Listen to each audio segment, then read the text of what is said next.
ప్రియ శ్రోతలకు యేసు ప్రభు నామములో శుభాలు తెలియజేసుకుంటున్నాను.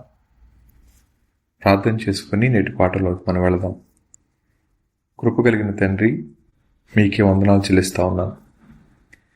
మరొక వారం మీ మాటలు వినడానికి ఇచ్చిన సమయం కొరకే స్తోత్రం చెల్లించుకుంటూ, ఈ సమయాన్ని మా అందరికీ దీవెనకరంగా చేయమని, వింటున్న మా ప్రియుల యొక్క అంతరంగంలో కార్యం జరిగించమని వేడుకుంటూ యేసు ప్రభు నామములో అడిగి వేడుకొని ప్రార్థిస్తున్నాం తండ్రి, ఆమెన్. శ్రోతలు అందరూ బాగున్నారా? ఈ వారం మనం ధ్యానం చేసుకుంటున్నటువంటి అంశం ప్రతి విశ్వాసి ప్రతిదినం అని చెప్పలేను, కానీ తరచుగా ఎదుర్కొనేటటువంటి సమస్య, దాన్ని కలవరపాటు అంటాం. కలవరం మానవుని యొక్క అంతరంగంలోకి ప్రవేశించినప్పుడు సదరు విశ్వాసి కాని వ్యక్తి కాని ఏమీ దిక్కుతోచని పరిస్థితులకు వెళ్ళిపోతాడు. ఎంతమంది మనవాళ్ళున్నా ఎవరు అక్కరకు రాని వారికి మిగిలిపోతారు. ఎంత ఆలోచిస్తా ఉన్నా గాలి తెగిన దారం తెగి గాలిలో కొట్టుకొని పోతున్న గాలిపటంలాగా ఆలోచనలు ఉంటాయే కానీ స్థిమితంగా ఉండగలగటం అనేది ఆ వ్యక్తికి సాధ్యపడదు. అలాంటి పరిస్థితుల్లో బైబిల్ గ్రంథం ఏమైనా ఆలోచన చెప్తుందా అంటే తప్పకుండా చెప్తుంది. ఈ రోజున ఈ మాటలు వింటున్న నా ప్రియ శ్రోతల్లో కొద్దిమంది స్థిమితం లేని ఆలోచనల మధ్య కలవరపాటుకు గురవుతున్న వారు ఉండొచ్చేమో. ఒకదాని వెంట ఒకటి ఆలోచన పరిగెట్టుకుంటూ వస్తున్నప్పుడు ఏ ఆలోచన మీద ఆనుకోవాలో అర్థం కాక అంతరంగంలో నెమ్మది కోల్పోయేవారు కొద్దిమంది. మరికొద్దిమంది ఎంత ప్రయాసపడినా ఎందుకని ఫలితం రావట్లేదు అంటూ ఆ ఫలితం దగ్గర వారు చూసే ఎదురుచూపులు వారి అంతరంగాన్ని కలవరం తీసుకురావచ్చు. కొన్నిసార్లు లోకం యొక్క వెలుచూపులను బట్టి అంతరంగంలో కూర్చోబడిన వారై, నా జీవితానికి ఇదేనా ఫలితం అన్నట్లుగా లోపల కుమిలిపోతూ నలిగిపోయేవారు మరొక పక్కన. ఇంకొక ప్రక్క నమ్మినవారు, ప్రేమించిన వారు, ఆప్తులు కలుగు చేసే గాయాల మధ్యలో బయటికి చెప్పలేక, లోపల దాచుకోలేక, నాలుగు గోడల మధ్య వారు చేసే ఆక్రందనతో వారి హృదయం కలవరపాటుకు గురవుతుంటుంది. ఇటువంటి పరిస్థితుల మధ్య ఒక వ్యక్తి హృదయం ఎలా ఉంటుంది, ఆ వ్యక్తి ఎటువంటి ఆలోచన గుండా వెళుతూ ఉంటారు, అలాంటి వ్యక్తికి సరైన సమాధానం ఏంటి అన్న విషయాన్ని ఈరోజు ధ్యానం చేసుకుందాం. బైబిల్ గ్రంథం నుంచి ఒక వచనాన్ని మీకు వినిపిస్తాను. హబక్కూకు గ్రంథం 1వ అధ్యాయం 2వ వచనం నేను చదువుతాను. యెహోవా, నిన్ను మొర్రపెట్టినను నీవెన్నాళ్ళు ఆలకింపకిందు, బలాత్కారం జరుగుచున్నదని నేను నీకు మొర్రపెట్టినను నువ్వు రక్షింపకిన్నావు. నన్నెందుకు దోషం చూడనిచ్చుచున్నావు? బాధ నీవేళ ఊరకనే చూచున్నావు. ఎక్కడ చూచినను నాశనమును బలాత్కారము అగపడుచున్నది, జగడము కలహము రేగుచున్నవి అని చెప్తాడు. ఇంగ్లీష్లో చాలా చక్కగా ఉంటుంది, అది కూడా చదువుతాను. O Lord, how long shall I cry for help and you will not hear, or cry to you violence and you will not save? Why do you make me see iniquity and why do you idly look at wrong? Destruction and violence are before me, strife and contention arise.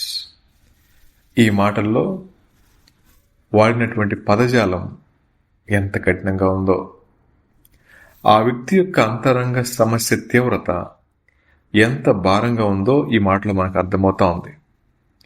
ఆయన మాట్లాడుతూ ఉంది దేవునితోనే. నువ్వెన్నాళ్ళు ఆలకింపుకుంటావు? ఒక phone సంభాషణలో ఇరుప్రక్కల నుంచి మాట్లాడుకుంటూనే ఆ సంభాషణ అర్థవంతంగా ఉంటుంది. ఇటు ప్రక్క నుంచి మనం మాట్లాడుతూ ఉన్నప్పుడు అటువైపు సమాధానం చెప్పకపోతే ఎంతగా నలిగిపోతామో కదా. కొన్నిసార్లు మన ప్రార్థనకు జవాబులు రానప్పుడు ఇలాగ అనిపిస్తూ ఉంటుంది. ఎందుకు దేవుడు ఇలా ఉన్నాడు అనే మాట. అయితే ఆ పరిస్థితుల మధ్యలో దేవుడు ఆ ప్రవక్తకి ఇచ్చిన సమాధానం అంటే తెలుసా అండి? అన్ని జనులలో జరుగునది చూడుడి. 5వ వచనం. ఆలోచించండి, కేవలం విస్మయం ఉందండి. మీ దినములలో నేను ఒక నూతన కార్యం జరిగింతును, అలాగూ జరుగునని మీకు ఒకటి తెలిపినను, మీరు అతని నమ్మకెందురు. ఇంగ్లీష్లో, look among the nations and see, wonder and be astound, for I am doing a work in your days that you would not believe if told. ఈ మాట వినిన తర్వాత దేవుడు తనతో మాట్లాడుతూ ఉన్న విషయం ఏంటో తెలుసా? నీకు మౌనంగా ఉన్నట్లు అనిపిస్తూ ఉంది, నీ సమస్య పట్టించుకున్నట్టుగా కనబడతా ఉంది, బస్సు నువ్వు కలవరపాటుకు గురవుతూ ఉన్నావు. కానీ నేను పని చేస్తూనే ఉన్నాను నీ విషయంలో. God is at work. దేవుడు కలవరపాటుకు గురవుతా ఉన్న వ్యక్తులను వదిలిపెట్టి సంతోషపడేవాడు కాదండి. శ్రోతలు, ఈ మాటలు వింటా ఉన్న మీ అంతరంగాల్లో ఎటువంటి కలవరం ఉందో నాకైతే తెలియదు, కానీ దేవుడు మీ జీవితాల్లో పనిచేస్తూనే ఉన్నాడు. దేవుడు మన జీవితాల్లో పనిచేస్తున్నప్పుడు మనం ఊహించిన విధంగా పనిచేయాలనుకోవటం అది మన అవివేకం అవుతుంది. కొన్నిసార్లు సమస్య మీద దృష్టి పెట్టినంతగా దాన్ని అనుమతించిన దేవుని మీద మనం పెట్టలేం. అయితే దేవుడు హబక్కూకు గారితో మాట్లాడుతూ, నేను పనిచేస్తూనే ఉన్నాను, ఆలోచించు అని. ప్రియ శ్రోతలు, కొన్నిసార్లు మీరు సాక్ష్యాలు వినుంటారు. సాక్ష్యాలు అంటే వారు మైక్ తీసుకొని వారు శ్రమల గుండా వెళ్ళినప్పుడు ఎలా నలిగిపోయారో, అనారోగ్య సమస్యల గుండా వెళ్ళినప్పుడు ఎలా బాధపడ్డారో, ఎలా ప్రార్థించారో, దేవుడు ఎలా సమాధానం ఇచ్చారో సాక్ష్యాలు చెప్తూ ఉంటారు. విన్నప్పుడు సంతోషం వేస్తూ ఉంటుంది. అయితే ఈ రోజున మనం ఎదుర్కొంటున్న సమస్యకు పరిష్కారం కావాలి అంటే దేవుడు మన జీవితాల్లో పనిచేసే విధానం ఒకటి ఉంటుంది. ఆ విధానం మనకు అర్థమైతే మౌనంగా ఉండగలుగుతాం. ఎప్పుడైతే మనం ఆశించిన విధంగానే దేవుడు పనిచేయాలని ఆరాటపడతామో ఆ సమయంలో మనం ఎదుర్కొనే సమాధానాలు మన జీవితాల్లోనికి కలవరాన్ని తీసుకొస్తూ ఉంటాయి. అయితే శ్రోతలు, ఇలా అనుకుందాం, ఒకవేళ ఈ మాటలు వింటా ఉన్న నా శ్రోతలు ఎవరైనా సరే ఒంటరితనం గుండా వెళుతున్నారు అనుకోండి. అది మీ సమస్య అనుకోండి. ఆ సమస్యని కొద్దిసేపు మిమ్మల్ని పక్కన పెడదాం. బైబిల్లో ఇలా ఒంటరి సమస్య గుండా వెళ్ళిన వారు ఎవరు ఉన్నారా అని ఆలోచిస్తూ మన సమస్య దగ్గరికి వద్దాం. బైబిల్ గ్రంథంలో మనందరికీ తెలిసినటువంటి వ్యక్తి మోషే గారు. తన జీవితకాలం 120 సంవత్సరాలు. 40 సంవత్సరాలు విలాసవంతమైన జీవితాన్ని గడిపారు. 40 సంవత్సరాల పాటు అరణ్యంలో ఉన్నారు. 40 సంవత్సరాల పాటు నాయకత్వం వహించారు. అలా తన జీవితాన్ని కొనసాగించుకుంటూ వెళ్ళారు. ఈ 40 సంవత్సరాల అరణ్య జీవితం అయిపోయిన తర్వాత గతంలో, అంటే ప్రారంభ 40 సంవత్సరాలు ఏ ఏ ఆధిక్యతలు ఉన్నాయో, ఏ ఏ తలాంతులు ఉన్నాయో, ఏ ఏ బలాలు ఉన్నాయో అవన్నీ కూడా సున్నా అయిపోయినాయి. ఆయన ఈ అరణ్యవాసం అయిన తర్వాత మాట్లాడిన మాట, నాకు మాటలు రావటం లేదు అని. ఈ మాట మీకు అర్థమవుతుంది కదా?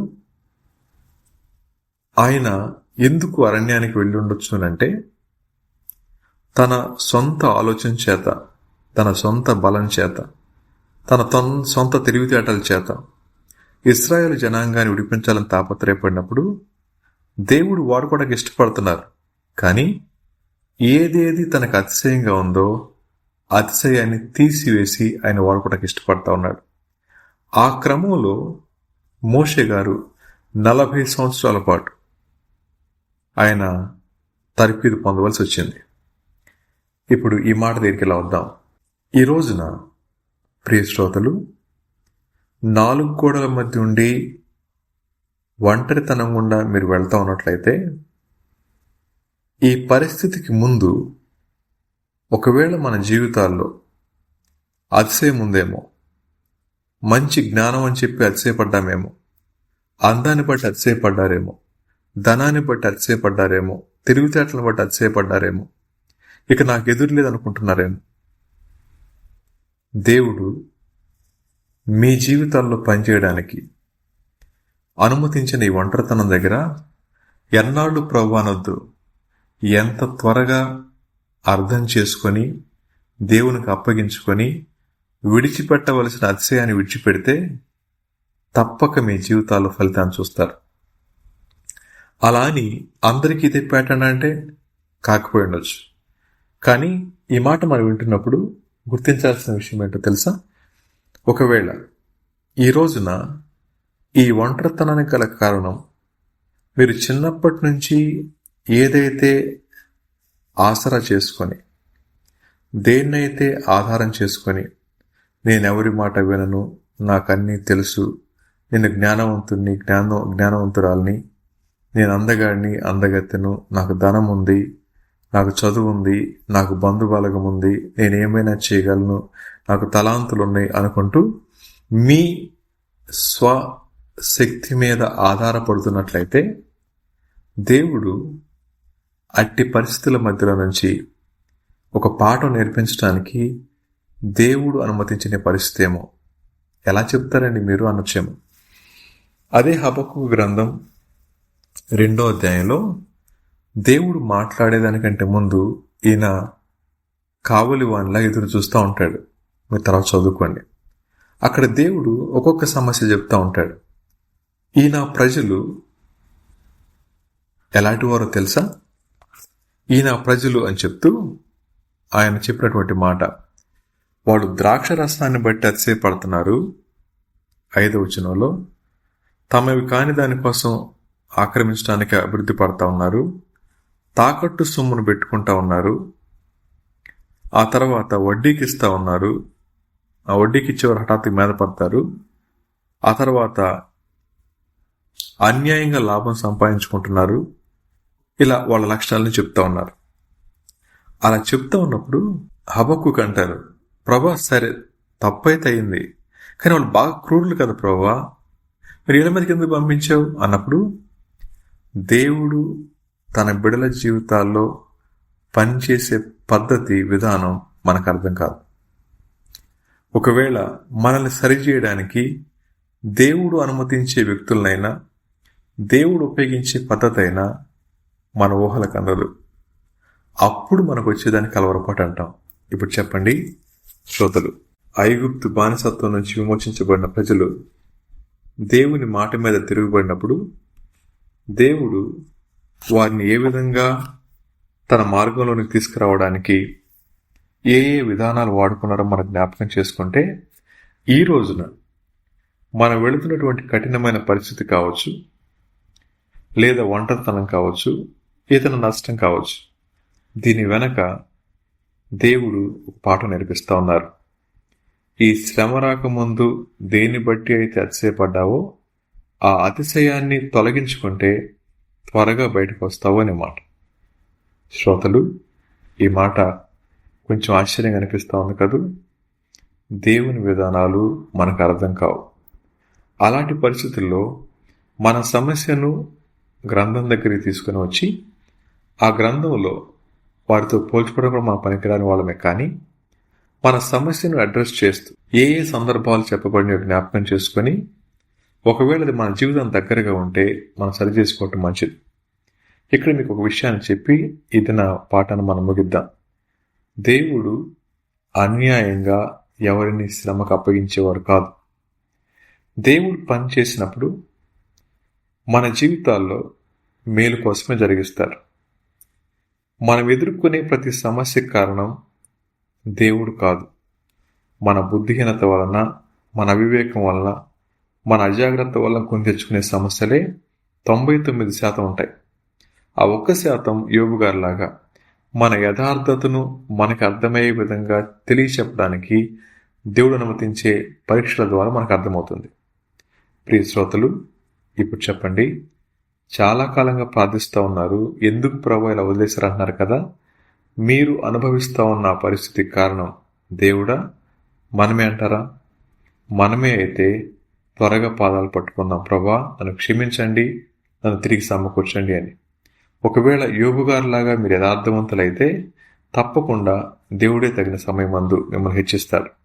కాబట్టి విన్న ఈ మాటల ద్వారా ప్రశ్నించేదానికంటే ముందు పరీక్ష చేసుకొని, ఆ పరీక్ష దగ్గర లోపాలను సవరించుకొని దేవుని పాదాలు పట్టుకున్నప్పుడు తప్పక ఆలకించి జవాబిచ్చే దేవుడు మీ జీవితాల్లో గొప్ప కార్యాలు చేస్తారు. అటువంటి కృప దేవుడు మనకు దయచేయను గాక.